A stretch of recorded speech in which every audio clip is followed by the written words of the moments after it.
할렐루야. 예수님 부활하신 날을 기념하는 부활주일입니다. 우리 옆 사람들에게 말씀하셨습니다. 예수님께서 우리를 위해서 부활하셨습니다.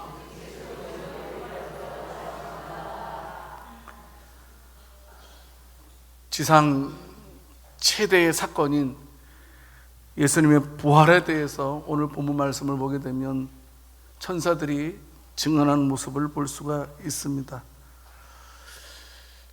안식일 이튿날 이제 세 여인이 예수님 무덤을 찾아갑니다. 그랬을 때 그들에게 천사들이 출현하게 됩니다. 그리고 예수님 부활하셨다라는 사실을 천사가 말을 하게 됩니다. 여러분, 예수님께서요 이 땅에 계실 때에 당신의 십자가와 부활에 대해서 여러 차례 언급을 하셨습니다. 예언하셨습니다. 예수님께서 예언하신 대로 십자가 죽음이라는 처절한 절망을 뚫고 부활하셔서 저와 여러분들의 소망이 되어주신 것 얼마나 감사한지 모릅니다. 예수님께서 부활하신 것은요 어떤 면에서 중요한 것이 있는데, 그것은 뭐냐면 바로 그분이 메시아 그리스도라는 사실을 스스로 증명해 내셨다는 사실입니다. 여러분, 예수님의 부활은요 우리 기독교의 중심입니다.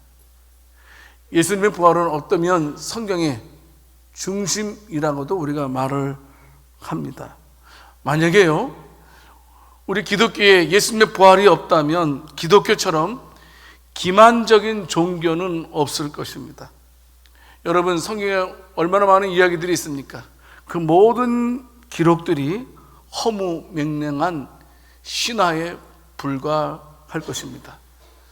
고린도전서 15장 19절 말씀을 통해서 보게 되면 예나 지금이나 부활이라는 게 어디 있어? 부활은 없어 라고 말하는 사람들이 있다는 사실입니다. 사실 여러분 그렇습니다.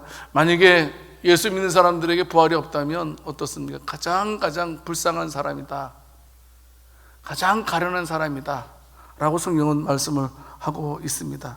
하지만 어떻습니까? 예수님 부활하셨습니다.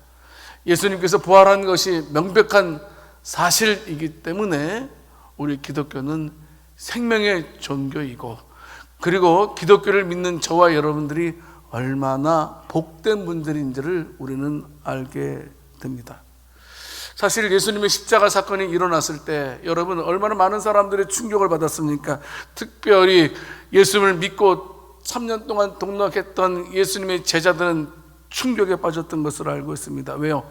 사실 예수님은 죄가 없으셨잖아요. 죄 때문에 여러분 처형된 것도 아닙니다. 어떤 것이 잘못하셔서 여러분 십자가에 달리신 것 아니었습니다. 죄 없는 죽음이었기 때문에 제자들에게는 충격이 아닐 수가 없습니다. 그런데요 예수님의 죽음만큼 큰 충격이 있었습니다. 바로 그것은 뭐냐면 예수님께서 다시 살아나셨다는 것입니다. 예수님은 병으로 죽은 것이 아닙니다. 노환으로 죽은 것도 아닙니다. 예수님은 십자가에 못 박혔고 또 생사를 확인하기 위해서 옆구리에 창까지 찔리시는 그런 아픔으로 죽으신 분이셨습니다. 죽은 다음에 돌무덤에 갇히게 되고 그 문 앞에는 큰 돌로 무덤의 입구를 막았던 것을 알고 있습니다. 혹시나 제자들이 예수님의 시체를 훔쳐갈까 봐 로마 병정들이 돌무덤의 입구에 보쳐 서기까지 했습니다. 그런데요 그런 예수님이 부활하셨다라는 소식을 그들은 듣게 됩니다. 얼마나 충격적인 뉴스였는지 모릅니다. 십자가에 못 박혀 죽으신 그 예수님 시체를 아리마대 요셉이 준비한 그런 빈 무덤에 안치되지 않습니까? 사흘째 되는 새벽에 막달라 마리아, 야고보의 어머니 마리아, 그리고 살로메, 이 세 여인이 전에 얼마 전에 며칠 준비했던 예수님 돌아가시면 몸에 향유를 발라주려고 준비했던 향유를 가지고 무덤에 가게 됩니다. 마가복음 16장 3절 말씀을 보게 되면 가면서 걱정했습니다. 그런데 저 돌을 누가 치워줄까? 돌 치워줘야 되는데 하면서 걱정하면서 가게 됩니다. 그런데 마가복음 16장 4절 말씀을 보게 되면 어떻습니까? 벌써 돌이 굴러져 있었다, 열려 있었다라고 성경은 말씀하고 있습니다. 무덤에 도착하기 전에 이미 걱정이 해결된 것입니다. 여기서 우리는 걱정은 내 몫이고 해결은 하나님의 몫이라는 사실을 발견하게 됩니다. 여러분, 우리가 살다 보면 많은 걱정과 근심과 염려와 초조한 그런 일들이 많이 있습니다. 하지만 저와 여러분들이 주님께로 나가면 저와 여러분들의 문제도 막힌 문이 열리게 되는 줄을 믿으시기를 바랍니다. 자, 오늘은요 3부 예배 때는 한 가지만 말씀을 드릴까 합니다. 1부 때, 2부 때도 많은 교우들의 은혜를 많이 받았는데요, 오늘은 예식으로 인해서 한 가지만 여러분들에게 중요한 것을 말씀을 드릴까 합니다. 첫 번째가 뭐냐 하면, 성도 여러분, 예수님 때문에 감동받은 적이 언제냐 하는 겁니다. 여인들이 빈 무덤을 보고 난 뒤에 마가복음 16장 5절 말씀을 보게 되면 뭐라고 말씀하고 있습니까? 보고 놀랬다라는 말씀이 기록되어져 있습니다. 다른 성경에 보게 되니까 이 보고 놀랬다는 말은 어떻게 번역했냐면 즐겁했다라고 번역이 되어져 있습니다. 그래서 국어사전을 찾아보니까 이 즐겁하다라는 뜻이 무엇인가 찾아보니까 뜻밖의 일에 자지러질 정도로 깜짝 놀라다. 그러니까 보고 놀라다는 의미보다는 즐겁했다라는 단어가 더욱더 맞는 것 같습니다. 무덤 안으로 들어갔습니다. 그런데 그곳에는 한 젊은이가 흰 옷을 입고 오른쪽에 앉아 있었습니다. 여러분, 흰 옷 입은 젊은이는 천사죠. 마가복음 16장 6절 말씀에 이 젊은이 천사가 말을 하게 됩니다. 놀라지 마세요. 여러분들은 십자가에 못 박히신 나사렛 예수님을 찾고 있습니다만 그는 살아나셨습니다. 그는 여기에 계시지 않습니다. 보십시오. 여기가 바로 그가 안장했던 곳이 아닙니까? 마가복음 16장 8절 말씀을 보게 되니까 여인들이 그 광경을 보고 얼마나 충격을 받았으면, 얼마나 놀랬으면 아무에게 아무 말도 하지 못했다라고 성경은 말씀을 하고 있습니다. 여러분, 그녀들은 두 번 놀랐습니다. 첫 번째 놀란 것은 아까도 말씀드린 것처럼 예수님이 십자가에 죽으실 때 놀랐습니다. 죄 없는 예수님을 마치 인민 재판하듯 많은 사람들이 예수님을 죽음으로 몰아갔습니다. 예수님을 때립니다. 예수님께 침을 뱉습니다. 예수님을 조롱합니다. 예수님께 조소합니다. 욕합니다. 가시관을 씌웁니다. 손과 발에 못을 박습니다. 그리고 죽음을 확인하기 위해서 옆구리에 창으로 푹 찌릅니다. 옆구리에서 피가 흐릅니다. 살점이 떨어집니다. 그것을 보고 얼마나 놀랐는지 모릅니다. 이들은 예수님의 십자가를 보고 얼마나 슬프고 억울하고 가슴 아픈 놀람이었는지 모릅니다. 그러나 오늘 본문에 기록되어 있는 놀람은 슬프고 가슴 아픈 놀람이 아니었습니다. 그녀들이 빈 무덤에서 놀란 것은 희망적인 놀람이었고 아주 행복한 놀람이었습니다. 아니, 예수님이 재림하시다니, 아니, 예수님이 부활하시다니, 그렇게 십자가에 죽으신 그분이 어떻게 다시 살아나시다니 하면서 깜짝 놀람의 은혜를 누리고 있다는 사실입니다. 성도 여러분, 성경을 우리가 쭉 읽어보게 되면 예수님 때문에 질겁한 사건들이 몇 건이 있습니다. 누가복음 1장 28절에서 31절까지의 말씀을 통해서 보게 되면 마리아가 놀란 사건이 기록되어져 있습니다. 왜냐하면 천사 가브리엘이 마리아에게 와서 수태 고지를 하고 있는 것에 대해서 마리아가 얼마나 놀랐는지 모릅니다. 은혜를 받은 자여 평안할지어다. 주께서 너와 함께 하시도다. 처녀가 그 말을 듣고 놀라 이런 인사가 어찌함인가 생각하며 천사가 이르되 마리아여 무서워하지 말라. 네가 하나님께 은혜를 입었느니라. 보라, 네가 잉태하여 아들을 낳으리니 그 이름을 예수라 하라.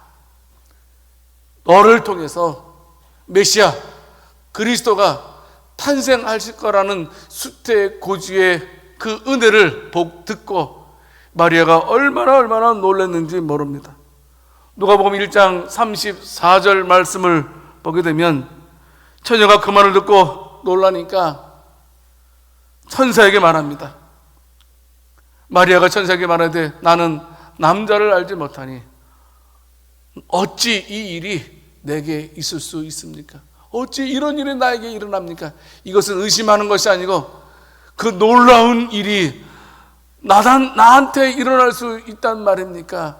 하면서 감격과 감동으로 마리아가 고백을 하고 있는 내용입니다. 누가복음 2장 9절 말씀을 통해서 보게 되면 들에서 양을 치던 목자들이 놀란 사건이 기록되어져 있습니다. 주의 천사가 그들에게 나타납니다. 주의 영광이 그들에게 두루 비추었습니다. 영광이 그들에게 비춰지니까 그들이 얼마나 놀랐는지 모릅니다. 그래서 크게 무서워하는지라 라고 말씀하고 있습니다. 여기서 크게 무서워했다라는 말은 여러분 공포를 느꼈다라는 말이 아닙니다. 너무나 압도적인 권위에 의해서 눌림을 당했다는 말입니다. 너무나 감격스러운 일에 대해서 자신의 하나님의 거룩함을 보고 경외하는 그런 두려움이 생겼다는 말입니다. 누가복음 2장 10절 말씀을 보게 되면 들에서 양을 치던 목자들이 예수 나신 날 밤 찬란한 영광이 저희를 두루 비치자 크게 무서워하고 있을 때 놀란 목자들에게 천사들이 말하고 있는 것입니다. 무서워하지 말아라. 보라, 내가 온 백성에게 미칠 큰 기쁨의 좋은 소식을 너에게 전하노라. 이렇게 말씀을 하고 있는 것을 보게 됩니다. 성도 여러분, 이 시간 저와 여러분들은 한 가지만 한번 생각해 볼 수 있기를 원합니다. 그것은 뭐냐 하면 저와 여러분들은 예수님 때문에 놀란 적이 몇 번이나 있었느냐 하는 겁니다. 예수님 때문에 감격의 놀람이 언제 있었느냐 하는 것입니다. 요새 손현보 목사님에 대한 이야기가 많이 있습니다. 손현보 목사님 저희 고신측이고 신학교 저한테 2년 후배 되시는 분인데 굉장히 귀한 훌륭한 목사님이신 것 같습니다. 그분의 교회에서 있었던 일입니다. 임직식을 하는데 임직받는 분들에게 목사님이 이야기하게 됩니다. 세상에서 대통령이 되는 것보다 하나님께서 주신 이 직분이 더욱 중요합니다. 그러니까 이제부터 새벽에도 나와서 저를 위해서, 교회를 위해서 꼭 기도해 주십시오 라고 직분자들에게 이야기를 했습니다. 여러분, 그 세계력교회를 보게 되면 부산 끄트머리에 있는 마을입니다. 김해와 진해 경계에 있고 저도 가봤는데 게다가 그 지역이 그린벨트 지역이었다고 합니다. 주변에 집들도 없었죠. 당연히 교통이 좋지 않습니다. 그러니까 연세 많으신 연로하신 분들이 새벽에 나와서 기도하기는 상당히 무리가 많이 있었던 것 같습니다. 그래서 목사님께서 그런데 나올 만한 분인데 나오지 않는 분이 있었던 것 같습니다. 그래서 그 권사님을 찾아가서 권면을 하게 됩니다. 권사님, 직분을 받았으면 새벽기도 나오셔야죠. 목사님, 바빠서 예. 뭐가 그렇게 바쁩니까? 아들이 주차장을 하는데 제가 그 일을 도와야 합니다. 그 일은 아들이 알아서 하도록 하고요. 권사님은 교회에 와서 기도하십시오. 그래도 일이 너무 많아서 예. 하도 바쁘다고 하니까 도대체 뭐가 그리 바쁜지 목사님이 주변 사람들에게 물어보았다고 합니다. 목사님, 가보시면 알겠지만 그 권사님이 고추 농사를 엄청 짓습니다. 얼마나 지극정성이 있는지 아마 그 근방에서 최고일 겁니다. 이렇게 말을 했습니다. 목사님이 다시 권사님을 불렀습니다. 권사님, 고추밭에 날마다 가신다면서요. 고추가 뭐가 그리 중요합니까? 아이고 목사님이 아이들은 저한테 농사 짓지 말라고 합니다.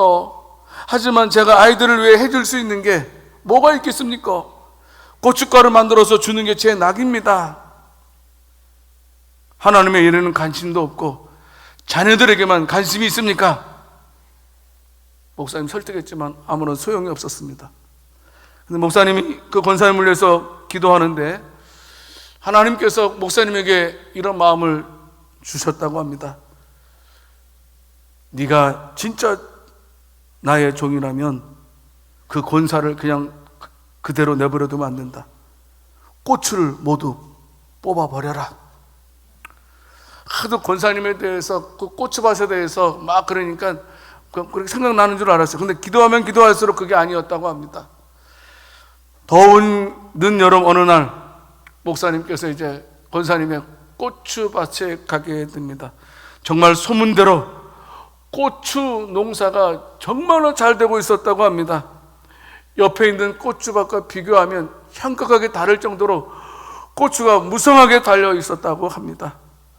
목사님 생각했습니다. 이 고추밭을 없애야겠구나.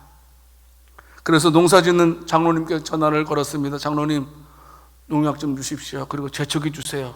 라고 부탁했습니다. 뭔가 낌새를 느낀 장로님께서 안 됩니다. 거절했습니다. 하는 수 없이 근방에 있는 집사님 댁에 가서 낫을 하나 빌렸다고 합니다. 여러분 고추 키워보시면 줄 알겠지만 고추대가 굉장히 튼튼하게 서 있거든요. 옆에서 줄도 매고 막 하는데 얼마나 꼭 먹든지 낫으로 베는 게 여간 힘들지 않았다고 봅니다. 그래서 도저히 안 되겠다 싶어서 우통을 벗고 이제 낫으로 자르는 것이 아니고 손으로 뽑았다고 합니다. 2시간쯤 지났을까 손에서 물집이 생겼다고 합니다. 땀이 비오듯합니다. 여러분 비닐하우스에 가게 되면 굉장히 덥습니다. 거기서 10분 20분 일하는 건 보통 힘든 일 아닙니다. 근데 2시간 일했으니 얼마나 목사님 힘들었겠습니까? 땀이 비오듯 해서 더 이상 못하겠다 싶어서 고추밭 3분의 1을 남겨두고 나왔다고 합니다. 돌아가는 길에 권사님의 딸에게 전화를 걸었습니다. 집사님, 누가 고추를 뽑았냐고 물으면 제가 했다고 하십시오. 권사님이 아들 주차장에 갔다가 이제 고추밭을 오게 됩니다. 보고 충격을 받았습니다. 다리가 후들거려서 서 있을 수 없을 정도로 충격을 받았습니다. 나하고 원수진 놈이 한 게 분명하대이. 기운을 차리고 실성한 사람처럼 이 사람 저 사람 만나면서 물었다고 합니다. 누가 우리 고추밭을 뽑았노? 그거 본 사람 있나? 아무도 본 사람이 없었습니다. 답답한 마음으로 딸에게 전화를 걸었습니다. 오늘 누가 우리 고추밭에 들어와 다 뽑아놨다. 니는 누가 그랬는지 아나? 얼마나 흥분했는지 말까지 더듬었다고 합니다. 딸은 겁이 나서 엄결결에 나 몰라 라고 대답을 했다고 합니다. 딸이 도저히 안 되겠는지 밤 9시에 목사님한테 전화가 왔습니다. 목사님 아무래도 오늘 밤에 큰일이 날 것 같습니다. 그 딸의 전화를 받고 목사님이 권사님을 찾아가게 됩니다. 권사님은 마치 실성한 사람처럼 눈동자도 움직이지 않았다고 합니다. 권사님 불러도 아무 대꾸도 안 하고 아는 척도 하지 않았다고 합니다. 권사님 왜 이렇게 정신이 없습니까? 어떤 죽일 놈이 우리 고추밭을 다 뽑았습니다. 권사님 제가 뽑았습니다. 아이고 그런 말씀 하지 마이소. 목사님 와 우리 고추밭에 손을 냅니까? 권사님 제 손을 보세요. 죄다 뽑으려고 하다가 덮고해서 조금 남겨놓고 왔습니다. 권사님이 목사님의 손을 봅니다. 손을 보더니 갑자기 표정이 아주 차갑게 굳어버렸습니다. 그리고 말합니다. 목사님이 와 고추를 뽑습니까? 목사님이 안타까운 마음으로 권사님에게 말을 했습니다. 권사님은 수십 년 동안 예수 믿고 이제 권사가 되었는데, 그런데 예수님이 우리를 위해서 내 죄를 위해 십자가에 죽으신 것이 너무나 감사해서 감격한 적이 있습니까? 권사님은 지금 고추밭 때문에 심장이 떨리고 치가 떨린다고 말을 하고 있는데요, 복음을 전하다가 한 영혼이 주께로 돌아오는 것 때문에 심장이 떨려본 적은 있습니까? 옆 사람이 전도를 해도 예수 믿지 않는 것에 대해서 안타까워서 오늘처럼 이렇게 떨려본 경험이 있습니까? 권사님이 가만히 눈을 감더니 약 7분 동안 침묵을 지키더랍니다. 그러더니 갑자기 권사님 눈을 벌떡 뜨면서 목사님 앞에 무릎을 꿇더래요. 목사님, 제가 잘못했습니다. 이 고추가 뭐랄까 지금까지 이렇게 온갖 정성을 쏟았는지 모르겠습니다. 그 시간 하나님께서 권사님의 마음을 만져주신 것 같습니다. 비로소 권사님은 뭐가 중요한지 알게 되었던 것입니다. 목사님, 권사님 위로하고 집으로 돌아왔습니다. 그 다음날 새벽이었습니다. 권사님이 새벽기도에 나오셨습니다. 그런데 특이한 것은 교회 나온 지 3개월밖에 안 된 새신자가 같이 권사님 따라 나왔다는 겁니다.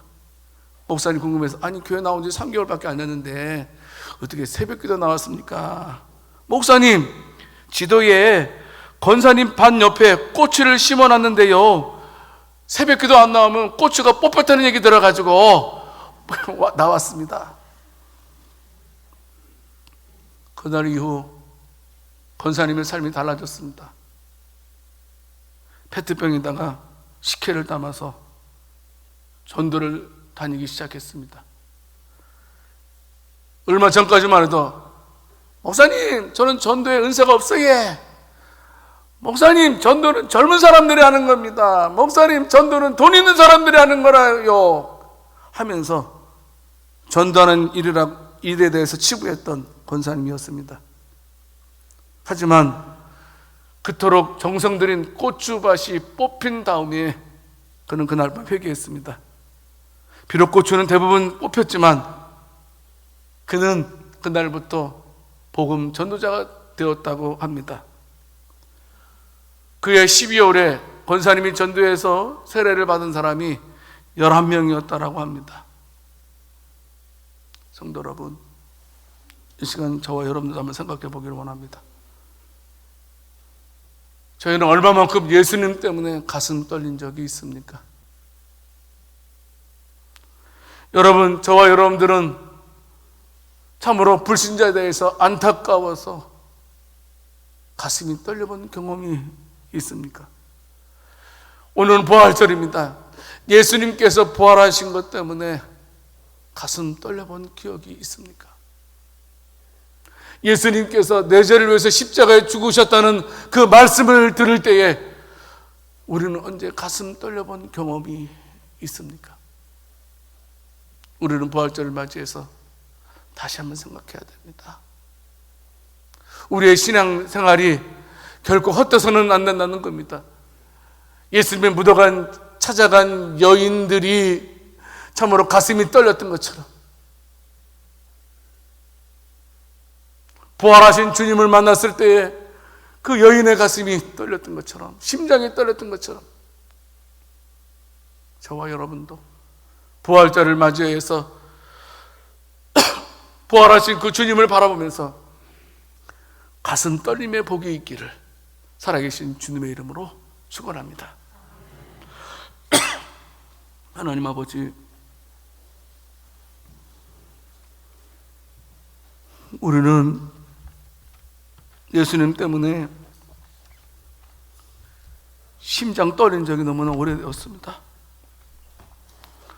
우리는 예수님 때문에 너무나 감격해서 우리의 가슴이 떨어본 적도 너무나 오래되었습니다. 하나님, 다시 회복되기를 원합니다.